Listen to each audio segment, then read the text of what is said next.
ધારીના પાદરગઢમાં દબાણકારો પર વહીવટીતંત્રનું ચાલ્યું બુલડોઝર। પંચાયતની જમીન પરથી ગેરકાયદેસર બાંધકામો કરવામાં આવ્યા ધ્વસ્ત।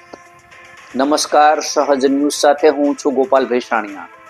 ધારીથી અમારા પ્રતિનિધિ રાજુ કારિયા પાસેથી મળતી માહિતી મુજબ ધારી તાલુકાના પાદરગઢ ગામે ગ્રામ પંચાયતની જમીન પર થયેલા ગેરકાયદેસર દબાણોને દૂર કરવા માટે આજે વહેલી સવારથી જ વહીવટી તંત્ર દ્વારા બુલડોઝરની કાર્યવાહી હાથ ધરવામાં આવી હતી।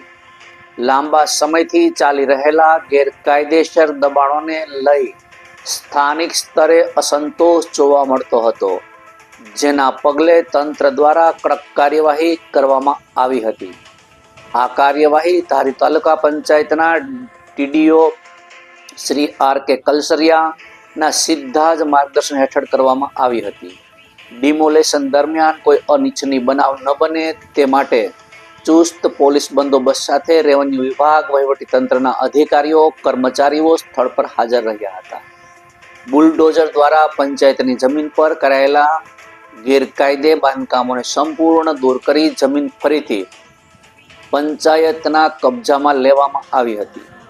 વહીવટી તંત્રએ સ્પષ્ટ ચેતવણી આપી છે કે સરકારી તથા પંચાયતની કોઈ પણ જમીન પર દબાણ કરનારાઓ સામે આવનારા દિવસોમાં આવી જ કડક કાર્યવાહી ચાલુ રહેશે। રિપોર્ટર રાજુ કારિયા, સહજ ન્યૂઝ, ધારી। આજ રોજ ધારી તાલુકાના પાદરગઢ મુકામે ગામતળની અંદર વિસ્તારની અંદર રસ્તાઓ પર થયેલા દબાણને દૂર કરવાની કાર્યવાહી હાથ ધરવામાં આવી। આ કાર્યવાહીમાં તાલુકા પંચાયતની ટીમ, પોલીસ તંત્ર અને રેવન્યુ તંત્રને સાથે રાખી તાલુકા વહીવટી તંત્ર દ્વારા દબાણ દૂર કરવાની કાર્યવાહી હાલ ચાલુમાં છે।